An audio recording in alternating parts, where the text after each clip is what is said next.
Hello, Dwight Norris of Fishing at Work, here today on Comm. Just wanted to give you a quick update, to make a quick video to show that, no, really to tell you that I'll be slowing down just a little bit on my video production. It won't be as rampant as it has been, one a day. It's very aggressive, and I really wanted to get to 120 videos, but I have 91 now, and this will be 92. And I wanted to get a lot of great helpful information out there to kind of help people get to know me a little better and just to see what's possible.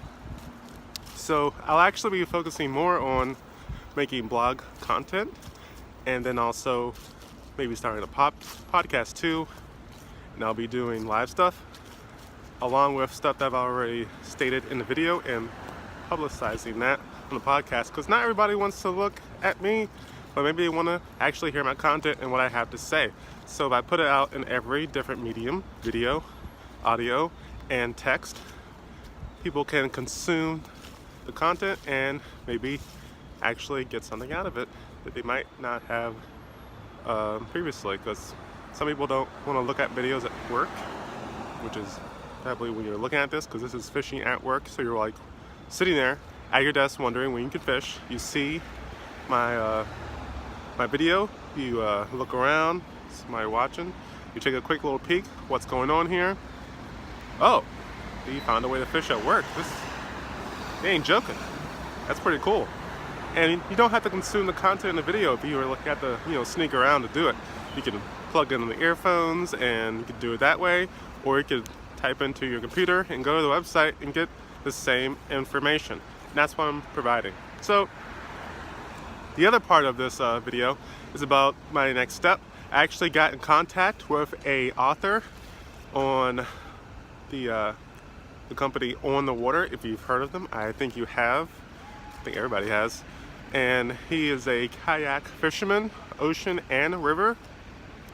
And he lives right here near Boston. Matter of fact, he lives in the next town over from me.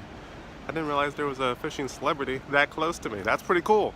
And I wrote him a little text, and he actually replied, and I was flabbergasted. As you saw earlier, I was in the previous video, I was talking about how I can't catch the fish. Where are the fish? What's up with the fall fishing on the Charles River? This is my actual first time fishing for bass on the Charles River at this period of time. Usually right now it's hard in general, but if I use worms or I go more toward the center, if I can cast that far for like a surf rod or a crazy heavy weight, I can reach the center and I can start hitting like white perch and yellow perch. But I never could really find the bass last year, and I was a little perturbed about that. And this year I've been searching and it just disappeared. They're not in the shallows like they're supposed to. It's like a holding period in between, and I just couldn't figure it out. So I asked him a question. I was like, hey, I've been trying to do some fall fishing here. Here's my little video. You can check that out about me trying to figure out and just failing miserably. And I wonder if you could actually help me find where the bass are, because you are the local pro. You've done this for, I think it's over 30 years. And him and also Greg Miner are very knowledgeable about the area. So I thought I'd get information from them. It turns out Greg Miner's information was correct. The thing to do is to go to the bridge abutments. And what I didn't know, which I learned from Eric Harrison, was that I should start pretty much at the furthest bridge, the one that's closest to the ocean. Because the further you get to the ocean, the more the salinity goes up, and the less the largemouth bass want to be over there because they can't, function correctly. And then you want to actually work further in and reach all the bridge abutments and fish around those. You can in a previous video, I think I mentioned when I was actually watching the Greg Miner videos, is that you should focus on the side of the abutment that's actually downriver, whatever way the river is flowing.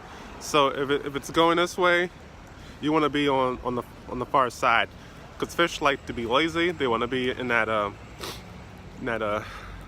calm area. And honestly, that's where the forage will actually hide. And in the fall, the forage is what gets attacked. There's a lot of schooling forage, and then there's schooling bass attacking them from down below, which you'll find most big fish, and on the sides.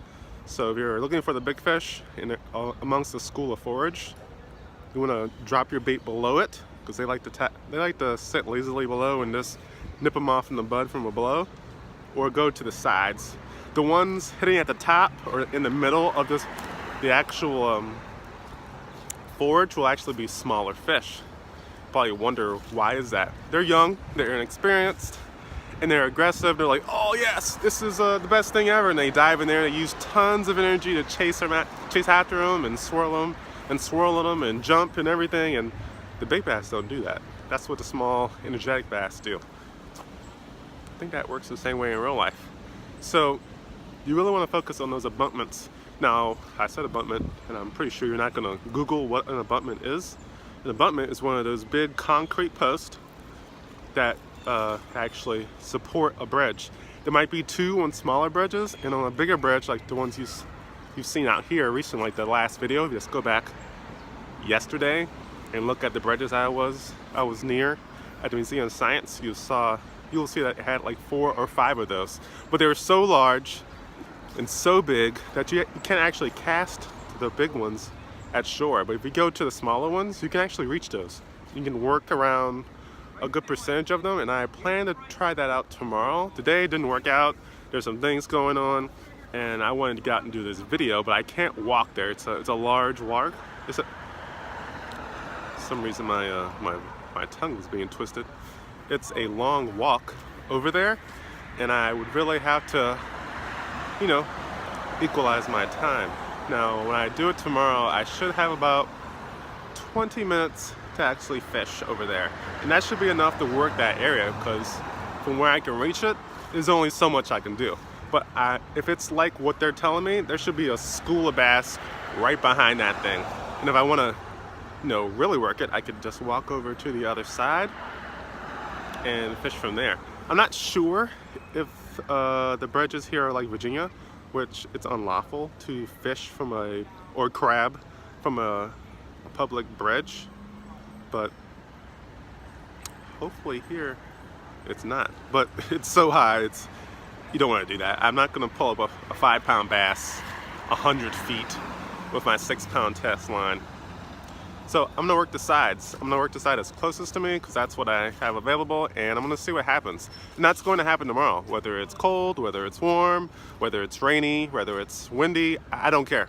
I'm going fishing, and I'm going to hit those bridge abutments. So if you're looking for the bass where you are, and then you see a bridge and a bridge abutment near you, I suggest that you hit the downstream side and try it out.